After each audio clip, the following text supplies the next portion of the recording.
ঠিকঠাক লাগছি আমরা? হ্যাঁ স্টার্ট করে দিয়েছি ভিডিও। ওকে চলো, মানে হাই গাইস বলার দরকার নেই, বাট আজকের ভিডিওটা একদম এক্সক্লুসিভ একটা হতে চলেছে। আমি খুব টেনশনে আছি এই মুহূর্তে, পরে কথা বলছি। কি বলেন?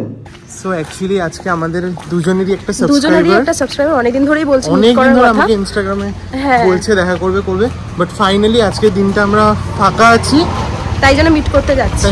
আর আজকের ওয়েদারটাও দারুণ, মানে আগের দিনের থেকে অনেক বেটার, যদিও এখন বিকেল হয়ে গেছে। হ্যাঁ তো দেখাচ্ছি, দাঁড়াও, কি সুন্দর আকাশ। আমরা অনেক লেট করেছি তোমার সাথে দেখা করার জন্য, তো বলো দেখা করে কিরকম লাগছে? আমার তো খুব ভালো লাগছে, বাট আমি এক্সপেক্ট করছিলাম না যে রিয়াও আসবে, আর আমি রিয়াকে চিনতো দেখে। হ্যাঁ মানে চেনাতে আমার অনেক সময় লাগলো আর কি। হ্যাঁ মানে আমি তোমাকে চিনি, বাট তোমার বাবাকে চিনতাম, আমি জানতাম না। অনেক আগে আমি ওনার বাবার সাথে মিট করেছিলাম, মানে একটা রিজনে, একটা চার্চে যাওয়ার ছিল সেজন্য। তো এখন ভাবতে পারিনি যে এভাবে দেখা হবে, খুব ভালো লাগছে। তোমার ভিডিও খুবই ভালো লাগে, স্পেশালি রিয়া যে হরর চ্যালেঞ্জ গুলো করে না, রাত্রিবেলা গিয়ে হরর চ্যালেঞ্জ তুমি দেখো, তাড়াতাড়ি চলে যাচ্ছে, এটা কিন্তু ঠিক হলো না। ঠিক আছে, পরে দেখা হবে। এবার তোমরা আসবে একদম একদম। তো এইমাত্র দাদা চলে গেল, সপ্তর্ষিদা এসেছিল, আর আমি তো ফার্স্ট টাইম মিট করলাম, আর আমাদের এবার ইনভাইটও করেছে। ঠিক আছে, ইনভাইটও ও বলেছে করেছে। তো এখন আমাদের একটা জায়গায় যাচ্ছি, চলো তোমাদেরকে একটা কাজও আছে, তো চলো দেখতে থাকো পুরো ব্লগটা। আমরা এই মিশনের রাস্তায় ঢুকে পড়েছি গাইস। আজকে না স্বর্ণাভর মনটা একটু খারাপ আছে, কারণ ওর গার্লফ্রেন্ড ওকে পাত্তা দিচ্ছে না। আমি এই গলিতে স্কুল লাইফে প্রেম করতাম। ই রাম, সত্যি সত্যি দেখো, ই বাবা, কেউ দেখলে কিন্তু পুরো ফাঁকা। হ্যাঁ এই রাস্তাটা অলমোস্ট ফাঁকাই থাকে, রাত্রিবেলাতে না আলোও জ্বলে না। আমরা এখন তো তাও ঘুরতাম। কত বছর আগে? 17 সালের কথা বলছি। বাবা 17 সালেও হাত ধরে ঘুরতো, মানে কতটুকু বাচ্চা ছিল মনে করো। কত বছর ছিল তোর? 16 বছর, 15 বছর ছিল, 15 বছর। School life frame. সিরিয়াসলি দারুণ ওয়েদার, আর পিছনে ব্যাকগ্রাউন্ডটাও কি সুন্দর লাগছে, মনে হচ্ছে গ্রামে এসেছি।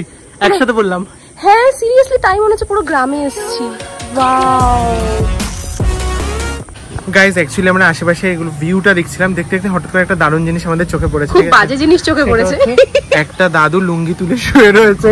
ই রাম, মানে আপনার দাদু কোথায়? ওই তো দাদুর পা, দাদুর পা এত উপরে তুলেছে, কত গরম, উপরে আরো বেশি হাওয়া। লুঙ্গি তুলে শোবে আর হাওয়া ডুববে। ই রাম, কি সাক্ষ্য প্রমাণ আছে তোমার কাছে? এগুলো হবে রাবড়ি ফালুদা। কি খাবে, কোনটা খাবে?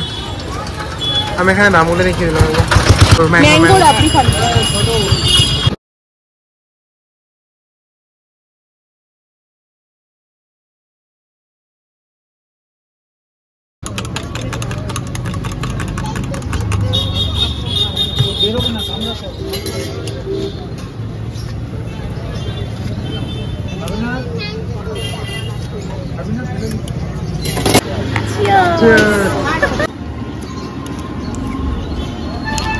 খাও,